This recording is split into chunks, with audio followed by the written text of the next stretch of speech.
ನೋಡಿದ್ರು ಅಲ್ಲಿ ಎದಕ್ಕೂ ಜಗ್ಗಲಿಲ್ಲ ಮೋದಿಯವ್ರ ಸರ್ಕಾರ. ಇಲ್ಲಿ ಇದ್ದಿದ್ರೆ ಸ್ವಲ್ಪ something is better than nothing ಅಂತ. ಸಿದ್ದರಾಮಯ್ಯ ಸರ್ಕಾರದಷ್ಟು ಅಲ್ಲ ಹಿಡಿತು ಅಷ್ಟೇ, ವಿನಃ ಪೂರ್ಣವಾಗಿ ಸಿಕ್ಕಿಲ್ಲ. ಯಾಕಂದರೆ ಇಲ್ಲಿ ಮಾಲೀಕರು, ಇಲ್ಲಿ ಕಾರ್ಪೊರೇಟ್ಗಳು ಭಾಳ ಬಲಿಷ್ಠರಿದ್ದಾರೆ. ಅವರು ಸೋಲಿಸೋದು ಅಷ್ಟು ಸುಲಭದ ಕೆಲಸ ಅಲ್ಲ.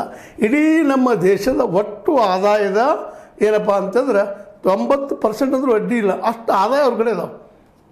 ಪಾಪ ನೀವೆಲ್ಲ ಉಳಿದ ಬಡವರು 90% ಏನಿದ್ದೀರಿ, ಹೊಟ್ಟಿಗೆ ನೆತ್ತಿಗೆ ಮುಗಿದು ಹೋಯ್ತು. ಎಲ್ಲ ಸಾಲ ಸಾಲ ಸಾಲ. ಕಬ್ಬು ಬೆಳೆಗಾರ ಸಾಲದಲ್ಲಿದ್ದಾರೆ. ಯಾರೊಬ್ಬ ಕಬ್ಬು ಬೆಳೆಗಾರ ಹೌದಪ್ಪ ನಾವು ಒಂದು ವರ್ಷಕ್ಕೆ 2 ಲಕ್ಷ ಉಳಿಸ್ಕೊಂಡ್ರಿ ಸಾಲ ಇಲ್ಲದೆ ಅಂತೇಳಿ ಬಡ್ಡಿ ಕೊಡೋದ್ರೆ ಜೀವನ ಹೋಗಿಬಿಡುತ್ತದೆ. ಇದು ಪ್ರತಿಯೊಂದು ಕುಟುಂಬದ ಇದು ಕಬ್ಬು ಬೆಳೆಯವ್ರದ್ದು. ಇನ್ನುಳಿದ ಬೆಳೆಗಳಿಗಂತೂ ಬೆಲೆನೇ ಇಲ್ಲ. ನೋಡಿರಿ 2,500-3 ಸಾವಿರ ಇರ್ತದೆ ಗೊಂಜಾಳ ರೇಟ. ನೀವು ರಾಶಿ ಬಂದ ತಕ್ಷಣ 1,500 1,200 ಆಗಿ ಬಂದಿರ್ತದೆ. ಮತ್ತು ಎಷ್ಟು ಹೋಯ್ತಪ್ಪ ಒಂದು ಟ್ರೆನ್ನಿಗೆ, ಒಂದು ಕ್ವಿಂಟಲ್ಗೆ 1,100 ರೂಪಾಯಿ ಎಷ್ಟು ಕೊಡ್ತಾ ಇದ್ದು. ಅದಕ್ಕಾಗಿ ಏನೋ ಈ ಸಂದರ್ಭದ ಮತ್ತೊಂದು ಹೇಳ್ತಾ ಇದ್ದೀನಿ. ಈಗ ಅಲ್ಲಿ ಅನೇಕ ಸಲ ಪ್ರಚಾರ ಮಾಡ್ತಾಯಿದ್ದೀನಿ. ಮಾರ್ಕೆಟ್ ಮುಂದೆ ಮಾಡ್ಕೊಳ್ಳೋ ಸಲುವಾಗಿ ನೀವೆಲ್ಲ ಒಂದು ಕೇವಲ ಕಬ್ಬು ಬೆಳೆಗಾರ ಅಷ್ಟೇ ಅಲ್ಲ, ಕಬ್ಬು ಬೆಳೆಯೋರಿಗೆ ಒಂದು ಸ್ವಲ್ಪ ಗ್ಯಾರಂಟಿ ಅದ, ಸಾಲ ಹರ್ಕೊಳ್ಳೋದು ಗಂಟು ಮಾಡೋಕ್ಕಲ್ಲ. ಇದು ಭೂಮಿ ಇಟ್ಟು ಉಳಿಸ್ಕೊಳ್ಳೋದು, ಸಾಲ ಮಾಡ್ಕೊಳ್ಳೋದು, ಇಲ್ಲ ಸಾಲದಾಗ ಸತ್ತು ಹೋಗಿಬಿಡುವಂಥದ್ದು. ಇನ್ನು ಉಳಿದ ಬೆಳೆಗಾರರು 23 ಬೆಳೆಗಳು ಬೆಳೆಯೋದು ಬೆಳೆಗಾರರು ಇರ್ತಾರೆ. ಅವ್ರಿಗೆಲ್ಲರೂ ಮಾರ್ಕೆಟ್ ಆಗ್ಬೇಕು. ಇದೇನು ಮಾಡ್ಬೇಕಾಗ?